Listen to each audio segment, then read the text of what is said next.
was around there a lot because Aunt Mara babysat me for my parents while they worked, and then I just had to wait at her house until my parents got home so we could save on electric bills and stuff. I once asked Aunt Mara why Reese couldn't do something she wanted to do, and she told me that they didn't have the money for it. Reese never got to do another one, but Laura has several: soccer, dance, art, and swim right now. But she's also done basketball, photography, gymnastics, which really upset Reese because she always wanted to do gymnastics, guitar, piano, drums, and singing.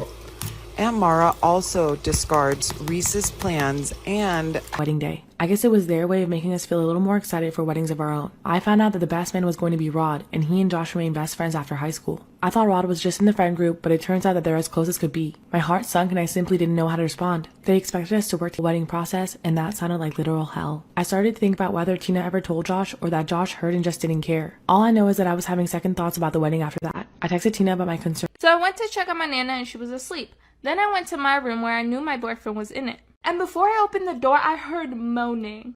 I slung that door open, and I'm pretty sure you know what. Home by himself and wishes he could have me stay all the time. So, made her to do dance for 4 years.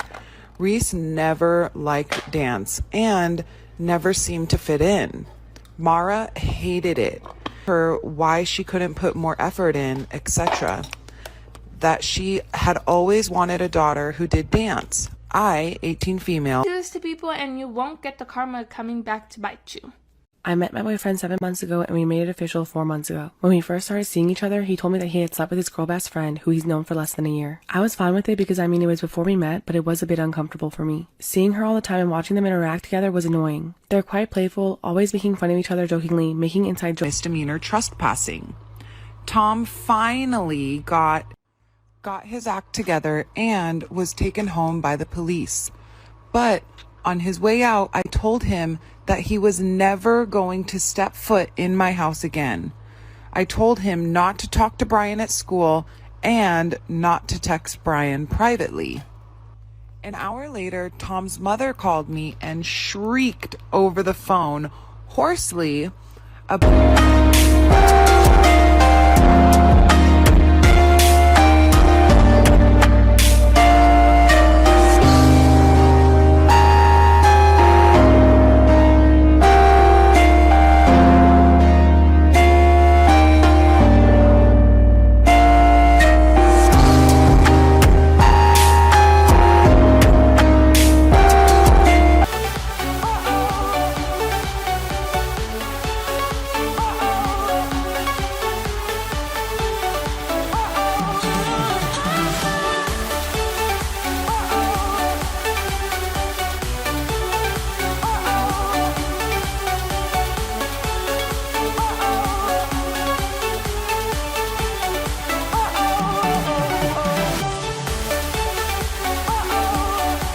My wife slept from 11 p.m. until 9 a.m. and that morning she claimed she had woken up at least 7 times to open doors from the cat noises and cats jumping on her. At this point, I was pissed because she was clearly lying to me. I was exhausted and fed up with the lies, so I bluntly called her out on it. I told her, "That's funny. I stayed all night to monitor the cats and they weren't even in the room at all last night. I have timestamps and everything, so you've been lying to me and trying to convince me to get rid of my cats? Why?" She just sat there quietly shaking and looking pissed, then got up and left without answering. She came back hours later and ignored me whenever. Wedding day. I guess it was their way of making us feel a little more excited for weddings of our own. I found out that the best man was going to be Rod, and he and Josh remained best friends after high school. I thought Rod was just in the friend group, but it turns out that they're as close as could be. My heart sunk and I simply didn't know how to respond. They expected us to work together. Am I the asshole for calling the police on my son's friend?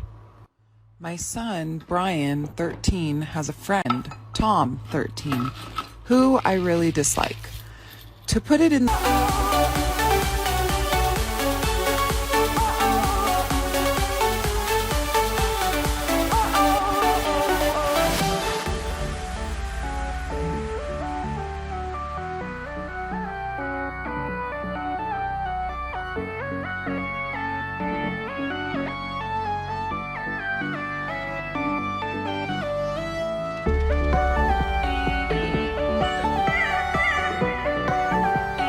gentlest possible terms, Tom has never been disciplined a single day in his life and is under the impression that there are and never will be any consequences for his actions.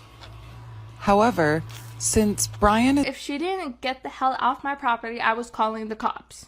She ended up leaving, and all she had on was a bra and some shorts. Right after that, I went back to my bedroom and told my boyfriend to get out of my house. The next day, I went and told her mama what she did, and my during class where she just walked up to me and called me a fat-ass B-word. Like, huh? What? It doesn't make sense. And here's where shit went downhill quick. So we live in a small town called Callahan, and right beside us there's another small town called Hillard. There's this doctor's office/clinic in Hillard that pretty much half of my school goes to. So this one particular time, I went with my...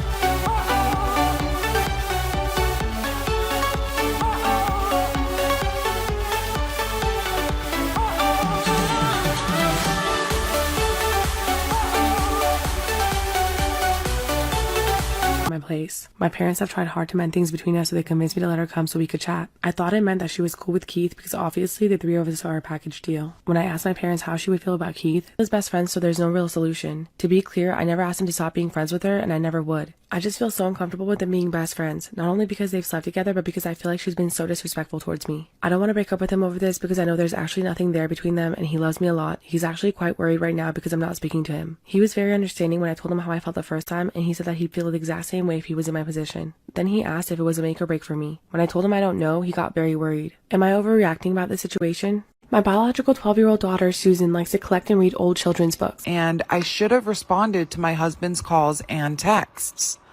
I went to the hospital and my husband was very upset. I tried to explain I thought he was joking, but he said, "Save it. I don't want to hear about how you thought I was a liar." Then went on about how hurt he was that I didn't help him in time of need and vulnerability. He told me to go back to work.